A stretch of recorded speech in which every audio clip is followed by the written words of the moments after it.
Let's look at the top 5 post-run signs you could be running faster by improving your in-run fueling and hydration. It's common for folks to assign a lot of these to being caused by things outside of nutrition and hydration, but it's probably the first place you should be looking. If you feel seen when I go through these things, let me know in the comments which one applies to you most. I'll be happy to help you fix it. Number 5, ravenous hunger. A little hunger after training is normal. Ravenous hunger, where you stand inside the pantry stuffing your face as fast as you can safely chew and swallow, is not optimal after training. Though it may be normal, it's not optimal. It means that you were probably hypoglycemic, also known as low blood sugar, by the end of your run. Why does low blood sugar happen during runs? Well, you're burning more fuel than you're consuming, and your body can't produce sugar fast enough to keep up with your muscles' demands for the sugar as fuel. There are 2 ways your bloodstream gets more sugar in it. You can consume fuel, and your liver produces sugar. Both should be happening during exercise. Both of those produce sugar that goes into the bloodstream, where your muscles can access it to use it as fuel. But it can get out of balance and cause hypoglycemia, which causes ravenous hunger after training. How does this sugar imbalance happen? Plain and simple,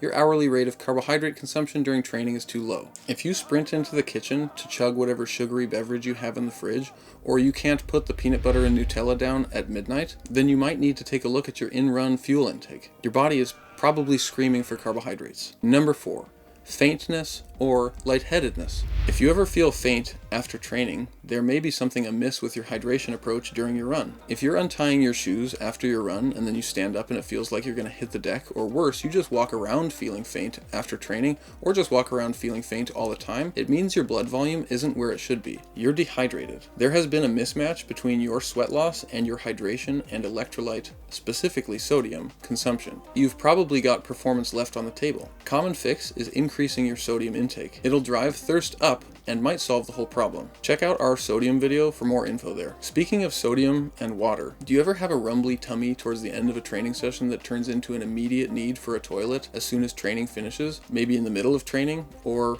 maybe in the middle of that last race? Our number 3, post-exercise lower gut issues. Some level of upset feeling in the lower guts after super hard training sessions or all-out racing is unfortunately normal. Our guts are just plain sensitive to really high bodily stress, and that's especially true for runners. But that's at the extremes of effort level, and those post-run symptoms should be mild and rare. If you're feeling lower gut issues after training more often than about once every 3 months, chances are it's more related to a fuel and hydration choice that you're making. It could also be related to your pre-workout fuel, but more often than not, it's because there's something amiss during the run. Which leads me to our number 2 post-training sign that you could be running faster if you had better intra-run fuel and hydration: disturbed sleep. If you're finding yourself unable to sleep the night after harder or longer training sessions, you might simply be underfueling and/or underhydrating. As soon as the training session ends, intra-run fuel serves as the first line of recovery fuel for your legs. When you skimp on intra-run fueling, even if you eat right after a training session, there's a delay in those nutrients getting to your exhausted muscles. Muscles that are depleted because they don't get refueled. Depleted muscles tend to be a bit crankier at night, and no one sleeps like a baby when they have RLS. Not to mention there may be several hormonal factors that disturb sleep when the body perceives training stress is high.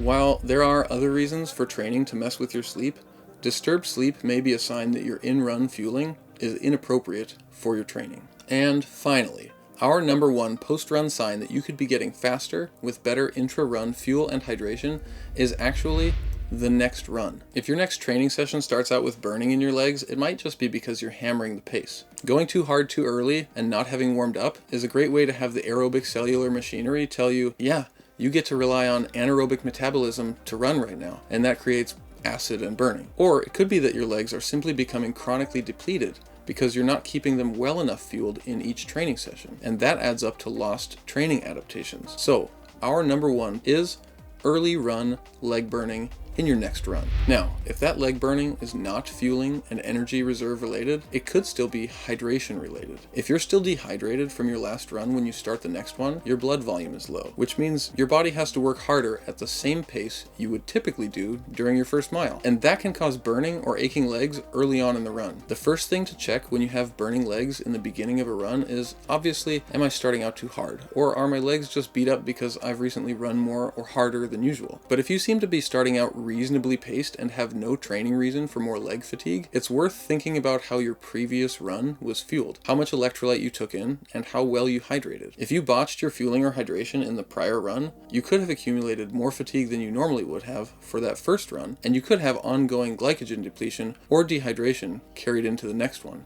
Hey, we have an app. It writes fuel and hydration plans. Go check it out. It's called Saturday. Thanks for watching.